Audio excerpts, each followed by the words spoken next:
Hi, this is Regina Y. Favors with another Favors Mentoring School topic. And the topic is do not wear out your welcome. Um, that is something that we are not always cognizant of. We don't always have an awareness of ourselves. And then there are times that we do have an awareness of ourselves and we still want to push forth a particular agenda. The agenda might be based upon a need that you have. It might be a selfish attitude that you have, an entitled spirit towards um, someone else's belonging, right? But wearing out your welcome is not as explicit as you would think. Sometimes we can wear out our welcome when we visit someone's home and we don't leave at the right time, and here it is, the person is giving us hints about leaving and we should have left a long time ago, right? Or we could ask the person for money on a repeated persistent consistent basis just because we know the person has that kind of money. Or we could ask the person to pick us up for work every morning even though we have a bus stop right in front of our house.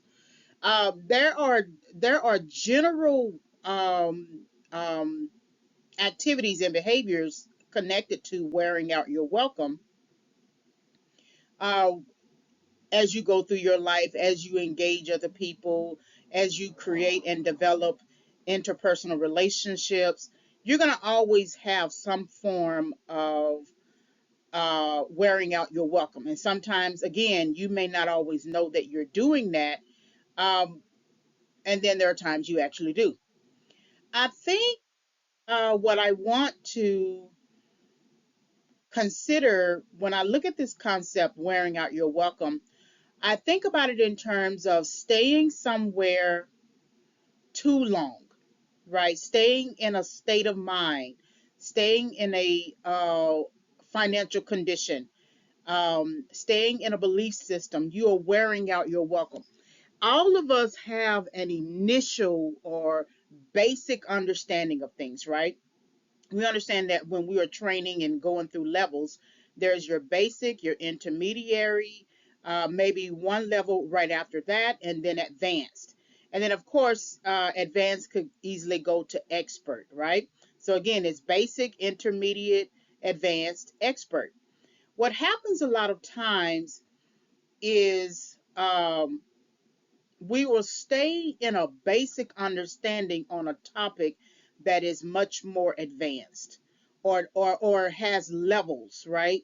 If you're learning a trade, if you're learning your schoolwork, if you're learning anything, you understand that there is a 101, there's a 102, then there's a 201 and a 202, then it goes up to 3, 4, 5, right? Depending upon what you're learning. And when you find yourself sort of circling the same life arguments, you are wearing out your welcome. The welcome part of it is that everyone gives you the benefit of the doubt when it comes to what you don't know, because you don't know what you don't know. But then there comes a time when you should know something and you're operating in a basic, simple understanding when there's opportunity to learn more about that particular issue that you're having. If you're still struggling, say for instance, you were exposed to violence, right, in your background, in your childhood, and then you participated in that violence, and then there were some threats to your life. At some point, even with the first threat, but say for instance, you didn't pay attention, you didn't have the awareness, you didn't understand the full consequence, and you continue to engage in that activity that became threatening for you. At some point in your life, you're going to have to say, hey, I'm tired of experiencing the consequence of this type of decision.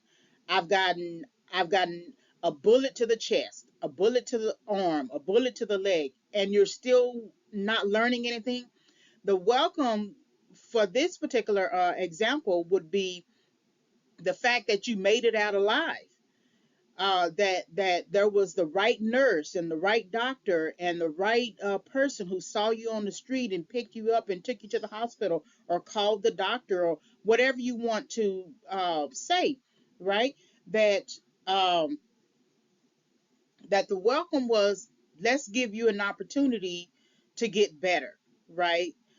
Let's give you an opportunity to get well. Okay. What happens with some people, in the same way that I have an analogy about when the doctor gives you antibiotics and they tell you to take it for 7 days, take the full round and take it for 7 days. And then all of a sudden, you feel better on your third day and you say, okay, I don't have to take the rest of it. No, the instruction was take the full antibiotics 7 days a week, finish it out, and then you will be better. And then what happens with people like that, when they stop the process of healing, they will get sick again and repeat that exact same pattern. Okay, well, life is really no different, right? If there is a time for you to heal in your lifetime, in your lifespan, then that's the time to heal. It's not the time to go out and go get another relationship or go out and engage and date and do all different types of things that will eventually become distractions and could also affect your very life. The welcome in this regard is the opportunity and the time to take some reflection and grieve over issues you have had in your life, get better, seek therapy, read a book, write, journal, do what you have to do so that you don't get back, you're not in the same situation again. But what happens is when you don't take the time, you end up procrastinating the time. And anytime you are procrastinating, you are essentially procrastinating the learning process. There's a learning process that you need to undergo, and the procrastination is hindering you or pushing you or setting you back from reaching levels of that learning. And so then I always said, and I had to learn this on my own, that when you procrastinate, you inconvenience the people around you. You inconvenience, now they have to uh, be set back in the same way that you're set back. Now they have to stop whatever it is that they're doing so that they can soothe you. Okay, that's not fair. You are wearing out your welcome. Because if you had done what you were supposed to do as an individual, as a grown up, and you did not allow yourself to repeatedly get distracted, because we can get distracted. It's very possible. It's always possible. Sometimes we have to give our own selves, the benefit of the doubt. Because again, if you don't know what you don't know, you just don't know what you don't know. But the very thing that you are doing that is you keep doing it hoping for a different result, and we call that insanity. At some point you have to say this is no longer working. The reason why you don't see it that way is because someone else has taken on the emotional load and the financial load and the spiritual load and the psychological and mental load for you. They are bearing the load, so you can't see the situation for what it really is, that you are wearing out their welcome. You are wearing out their help. You are wearing out them carrying the load for you. You are wearing out them giving you some money to help you with your rent.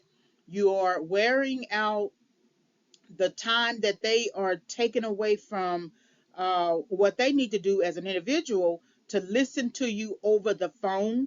There was a situation some time ago when I lived in San Diego. There was this really nice girl. She was just a really nice girl, but I didn't realize that she was taking up so much of my time. We would get on the phone. I'm not much of a phone talker because I used to do customer service years ago, and so now I can't really. I hate talking on the phone unless it's to handle business. And so there would be times where she would call me throughout the day and we would have these long, it was, they were great conversations, but they were long conversations, and they would be about political issues or school issues or any type of issues, relationship issues, anything like that. And I didn't realize, I didn't pay attention because the conversation was going so well. It was absolutely going so well. And they were, I mean, engaging, that we were on the phone for hours. Now, in some ways, that's good that you can kind of um, sort of feel comfortable with someone to the point that you can converse in that way. But that took away time from me when I needed to study. And that was, and then I had to learn that I needed to take responsibility for that I was taking away the time that I needed to study. So I, not only did she wear out her welcome, which I let her do, um, when not only did that happen, but also when I needed her, uh, when I needed her help, I couldn't get her help, in a sense that I was in transition, and it was a very bad situation, roommate situation, and I needed just a quick weekend until my apartment became available. And this is the same person who was taking up a great deal of my time talking multiple times a day, but when I needed her help, I couldn't get it. She said no. And rightfully so, she has whatever rights she has to doing that. And I was actually going to offer to pay her money, like a lot of money. It was going to be like $1,000 or 700. It was going to be part of the money that I was getting for a research grant, and I was going to give part of it to her, and she said no. And that bothered me. I went on ahead and let it go. I found an alternative. I gave that person the money, and then I was able to get my place again with no problems. And what I learned from that was, sure, she definitely has every right to say no. I've never necessarily had to say no when someone needed me. I was able to give it. However, I have come to the understanding that no is a good thing to say. That it would have been wearing out my, it would have been wearing out her welcome to let me stay at her place for the weekend, but it was also wearing out my welcome when she wanted to take a great deal of my time. And she, and you couldn't necessarily tell her, um I'm going to call you by a certain time. I'm going to call you later. She would think later was just an hour later.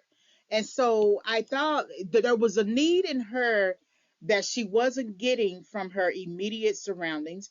And then of course there was a need in me that I wasn't attending to. And the need was essentially, I needed to study. I needed to become a student of my field, of my intended field, and I wasn't doing that. And so that's a very simple example. But wearing out your welcome is understanding that a lot of times you are where somewhere, you are at a place that you likely should have advanced from, that you likely should have moved on. If you're still in the same types of relationships over and over and over, these are toxic based relationships over and over again. At some point, you're going to have to make a decision. Okay, I'm wearing out my welcome, meaning that I am stretching my life too much to the point that if I don't begin to work this out in my understanding and let this go, I'm going to I'm going to burn myself out in other areas of my life. Because if you're in a toxic relationship and you continue to be in those toxic relationships, you're not going to be able to address the things that you need to address in your own life. And so wearing out your welcome is, again, essentially trying to stay somewhere when you know it's time to go. It goes back to the initial example that I provided. The person is giving you hints that it's time to leave, right? And you're trying to stay behind and get as much access and stay as get as much comfort from the situation as you can. And another example that I could give is, even though it was time for me to graduate from college, I didn't necessarily have a plan. And then instead of adopting a plan and staying with the plan, I just re enrolled in college. And so then I was wearing out my welcome, meaning that I possibly took someone else's spot because another round of college wasn't necessary when I already had the master's degree. And so I was wearing out my welcome. I was wearing out the time necessary to begin the process of contributing to my field, of working in my field. I was setting myself back. I was postponing. I was procrastinating. I was fearful.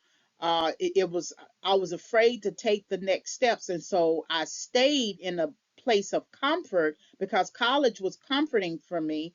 I stayed in a place, or I re-enrolled to get back into a place of comfort, and struggled to make the transition. And so wearing out your welcome ultimately is struggling with transition. If you think about it like that, that whatever it is that you are struggling with, whatever it is, maybe to move out of a state of financial dependence to financial independence, or moving out of the job situation where you've been at it too long and it's time to move on to higher ground, or just move into a different field, right? Or you're still living at your parents' house, right? You have moved beyond the immediate setback that you experienced. Say, for instance, you lost your job and it was due to the pandemic or the recession, and you've been staying at your parents' house for 3 to 5 years to try to get back on track, and they have been charging you for, about $300. And instead of saying, okay, it's time to leave so I can have my own place, you want to stay there because it's $300, because you're now making, say, $3,000 each paycheck, and so you want to save all that money, but you don't have it as a purpose to save. You just don't want to pay um, um, the the going rent today, right? And so then you wear out your welcome. When they let you come and live there the first time, or whatever time, that was because out of a need. That was simply out of a need that you needed to come there. But if you stay beyond the need, that means you are wearing out your welcome. The need was a simple understanding about what's going on in your life, and how you need to get from A to B to B to C to C to D. Once you have gotten out of that process, it's time to make adult decisions. Adult decisions require that you get yourself an apartment, you sustain your job, you pay that place, and you monitor and manage and facilitate yourself as an adult. And so to stay behind because you don't really want to pay rent as an adult is to wear out your welcome. So again, ultimately, wearing out your welcome is just struggling with transition, struggling to move from one thing to the next, not planning from one thing to the next. You know that you need at least a 2-year transition plan. If you place every decision that you need to make as a 2-year transition plan, you would never find yourself uncovered, or you would never find yourself in situations where you had to be under the authority of someone else, right? It's like the person getting out of prison. If they would take the time to plan right before they leave, and say, and some people will say, oh, well, how would we do that? How can you do that, or whatever? Well, there's always an exit plan, even with the prison system. There's always some form of an exit plan. And so they'll talk to you. Is there someone on the outside who you can go live with? They will try to get you into a halfway house, try to get you connected to jobs. They do a lot more as an exit planning process that you can be focused on to try to get out and sustain yourself. It's going to be hard, but that's essentially what you would need to do, because otherwise, if you don't plan that transition, you are essentially saying that I plan on coming back, and therefore you continue to circle the exact same issue that you're having and that you have not resolved. So this is Favors Mentoring School. Do not wear out your welcome. looking at it from the point of view of um, struggling with transition, ultimately struggling with transition. And once you can understand that this is a transition issue, it'll help you to address other issues. So visit reginawhitefavors.com for more tips. Visit also amazon.com/author/Regina White Favors to purchase the title. Thank you very much for listening.